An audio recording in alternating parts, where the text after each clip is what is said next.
অভ্যুত্থানে পরিণত হয় এবং বাংলাদেশের জনগণের বুকের উপর চেপে বসা 16-17 বছরের একটা জালিম শাহীর পতন ঘটে।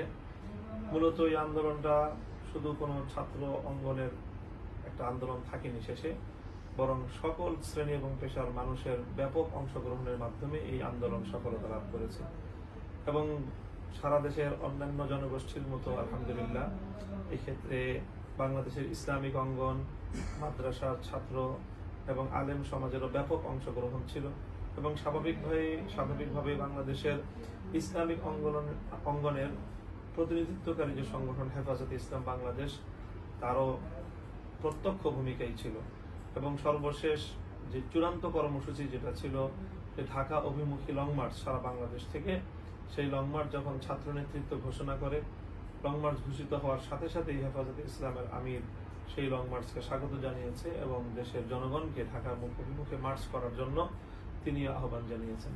কাজে এই সকল ঘটনাগুলো থেকে স্পষ্ট হয় যে হেফাজতে ইসলামের অংশগ্রহণটা কতটা ছিল এবং প্রায় গণমাধ্যমের সূত্রে আমরা ইতিমধ্যে যে তথ্য পেয়েছি 5 শতাধিক মানুষ এই আন্দোলনে শাহাদাত বরণ করেছেন। এর মধ্যে প্রায় 100-র কাছাকাছি হেফাজতে ইসলাম সংশ্লিষ্ট আলেম ওলামা এবং মাদ্রাসার ছাত্র জনতা তারা শাহাদাত বরণ করেছেন। কাজে এই অঙ্কটাও আমাদেরকে বলে দেয় যে এই আন্দোলনে হেফাজতে ইসলামের অংশগ্রহণটা কত বড় পরিমাণে ছিল। এই আন্দোলনের পরবর্তী এখন যে ফলাফল দাঁড়িয়েছে, ফ্যাসিস্ট সরকারের পতন ঘটেছে, হাসিনা জালিম শাহী সে বাংলাদেশ থেকে পালিয়ে যেতে বাধ্য হয়েছে। এর পরবর্তীতে যে অন্তর্বর্তীকালীন সরকার গঠন এবং তাদের যে ভূমিকাগুলো আমরা লক্ষ্য করছি, তাতে আমরা সন্তুষ্ট এই পর্যন্ত বলা যায়। বাকি এখনো আমাদের আরো অনেক কিছু পর্যবেক্ষণের বিষয় রয়েছে। আলহামদুলিল্লাহ এই বাংলাদেশে প্রথমবারের মতো অন্তর্বর্তীকালীন সরকারে একজন আলেম প্রতিনিধি, যিনি আলেম সমাজের পক্ষ থেকে প্রতিনিধিত্ব করছেন, এরকম একজন ব্যক্তি এই সরকারে অন্তর্ভুক্ত হয়েছেন। এটি আমাদের সন্তুষ্টির একটি বড় জায়গা। এছাড়াও আমরা আমাদের কাছ থেকে তারা মতামত নিচ্ছেন আমাদের যে বড় বড় জায়গাগুলো, যেমন শিক্ষা ব্যবস্থায় সংস্কার ইত্যাদি অন্যান্য বিষয়েও আমরা এ পর্যায়ে বলতে পারি যে তাদের বর্তমান কার্যক্রমে হেফাজতে ইসলাম এবং এদেশের ইসলামিক অঙ্গনের জনতা তারা সন্তুষ্ট রয়েছে। তবে তাদের প্রত্যাশা আরো বেশি রয়েছে। 2013 সালের শাপলা চত্বর থেকে নিয়ে শুরু করে 2021 সালের মোদী বিরোধী আন্দোলনেও হেফাজতে ইসলামের শত শত মানুষের প্রাণহানি হয়েছে।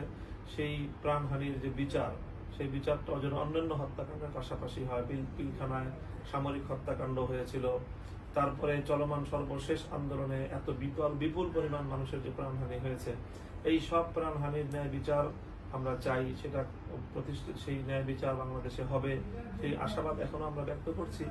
এখনো পর্যন্ত এমন কিছু বলার সময় হয়নি যে ন্যায় বিচার হয়েছে বা হচ্ছে। আমরা আশা করি যে বর্তমান সরকার এবং যারা অভ্যুত্থানকারী তাদের অংশীদারিত্ব ব্যাপকভাবেই রয়েছে অন্তর্বর্তীকালীন সরকারে, তারা আশ্বাস দিচ্ছেন যে তারা বিচারটা করবেন। কাজে আমরা তাদের উপর আশাবাদ রাখতে চাই এবং আমরা আশাবাদী যে তাদের এই প্রত্যয়গুলো, তাদের এই অঙ্গীকারগুলো তারা পূরণ করবেন। আগামী দিনে আমরা হেফাজতে ইসলাম সরকারে অংশগ্রহণ করবে কিনা বা ভূমিকা রাখবে কিনা, এই বিষয়টা আসলে হেফাজতে ইসলাম প্রত্যক্ষ রাজনৈতিক কোনো সংগঠন না।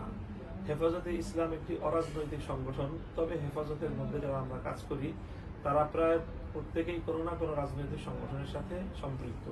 তো আমরা মূলত হেফাজতে ইসলামের ব্যানারে না হলেও হেফাজতের নেতাকর্মী এবং দায়িত্বশীলরা অনেকেই বিভিন্ন রাজনৈতিক ব্যানারে আমরা রাজনীতিতে প্রত্যক্ষ অংশগ্রহণ করে থাকি এবং সেই হিসাবে আমাদের হেফাজতের বাইরে ভিন্ন কোনো অ্যালায়েন্স, রাজনৈতিক অ্যালায়েন্স হয়তো আমরা গঠন করার চেষ্টা করছি।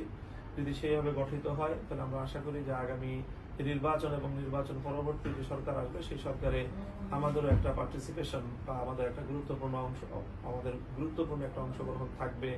সেখানে হয়তো আমরা ভূমিকা রাখার চেষ্টা করব, ভূমিকা রাখতে পারবো। তবে হেফাজতে ইসলাম প্রত্যক্ষভাবে নিজের নামে রাজনীতিতে অংশগ্রহণ করার কোনো অবকাশ রাখে না। হেফাজতের নেতাকর্মীরা মাঠে ময়দানে তারা অন্যান্য রাজনৈতিক ব্যানারে ভূমিকা রাখছে এবং নির্বাচনের অংশগ্রহণের প্রস্তুতি তারা গ্রহণ করছে এবং আমরা আশা করছি যে সেই নির্বাচনে আমরা সম্মিলিত কোনো একটা প্ল্যাটফর্ম গড়ে হেফাজতে যেরকম আমরা সকলে ঐক্যবদ্ধ রয়েছি, এমন একটি রাজনৈতিক ঐক্যবদ্ধ প্ল্যাটফর্ম করতে পারলে আমরা ইনশাআল্লাহ আগামী দিনে সরকার গঠনে এবং পরবর্তীতে রাষ্ট্র পরিচালনায় আমরা আমাদের ভূমিকাটুকু পালন করতে পারবো, সেই আশাবাদ আমরা ব্যক্ত করছি।